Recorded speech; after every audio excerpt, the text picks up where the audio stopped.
Hello, I'm Kads, and welcome back to the free-to-play review. So today's topic is going to be the latest iteration of the summon pool, specifically the Protector's summon pool, featuring a lot of tanky, ally protection, provoking style support champions, more or less. The headline champion in this case is the Knave of Hearts, a relatively new champion, part of the Alice's Adventure campaign in the game, and honestly, his kit is fairly underwhelming, at least at first glance.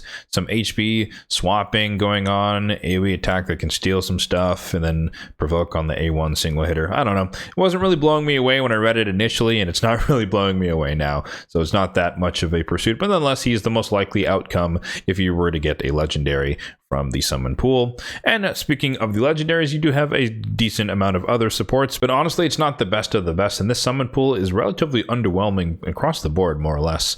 But Korgar Deathbell, honestly couldn't tell you what he does. I think he has like an AoE cleanse in his kit, a little bit of healing. Our attack is pretty good, but most people who've been playing for some amount of time got him for free. Opening Clan Father was a previous fusion champion.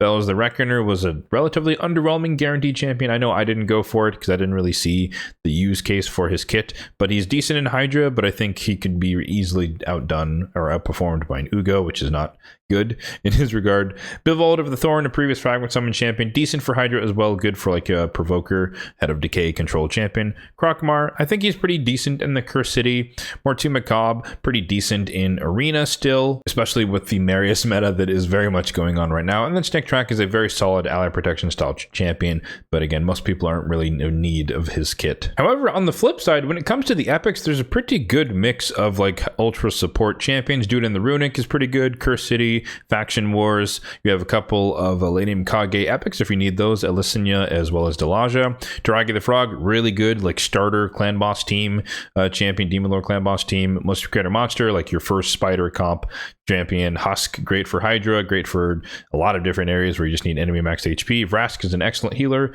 Vogoth is another excellent healer. And then Magnar is the best HP based nuker for epics. So as crazy as it might be to say, I think you're honestly better off getting one of the epics as far as maybe someone new on your account or duplicates for empowerment, more than you are going to get some use case out of a lot of the legendaries. Unless, you know, opening Clan Father, you have a Senna Emberheart or whatever, and you want to do some crazy stuff in the Chimera clan boss. When it comes to the rates for these Prism Shards, it's the standard 6%, so basically a sacred charge, 6% chance to get a legendary, 94% chance to get an epic, and it's going to cost you 40 fragments to summon. For the past few summon pools, we actually only had a single source, but this time we're actually back to 2 sources of free summons. So if we take a look, we do have a tournament going on that's going to be ending soon, a Sand Devil Turn Attack tournament, pretty standard stuff, par for the course, 6,300 here at the top, and you can get yourself 1 free summon. As you can see here, didn't do it at all. I've been focusing my efforts on acquiring as many Titan event points as I possibly can, so I ended up skipping that one personally.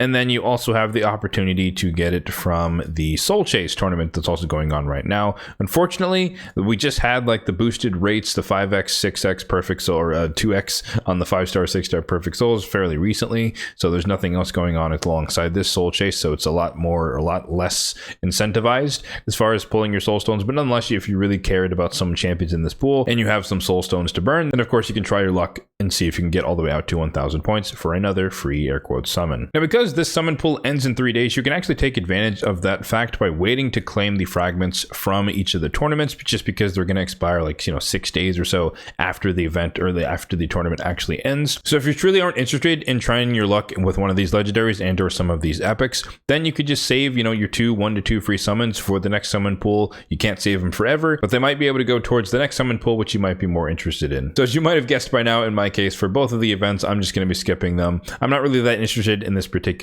pool. I'm not doing the Sand Devil Turn Attack tournament because I'm spending my energy focusing on the dungeon tournaments and other things to maximize the amount of Titan event points that I can get. And like I said, the boosted rates are not on for the soul stones, and so I'm disincentivized from pulling during the soul chase, on top of there being a relatively lackluster pool of champions here. But had I had the spare energy to work on the Sand Devil Turn Attack tournament, that's the one I would have indexed into as far as pursuing the free summon. And like I mentioned earlier, I would have just saved for the next summon pool because I'm not particularly keen on any of these legendaries. So yeah, yeah, that's going to do it for this free-to-play review of the Protector's Summon Pool. If you do have the resources, then by all means, you can go for the 1 to 2 free summons and just try your luck. But again, if you're not really interested in this particular group of champions or particular selection of champions, then you could just save your summons for the next summon pool and hope that it's a better one for your sake. Let me know in the comment section down below what you guys plan to do relative to this summon pool. As always, if you did find the video helpful, then be sure to hit that like button down below. It really does help out the channel. And feel free to hit that subscribe button down below if you're enjoying the content on the channel for more content just like this one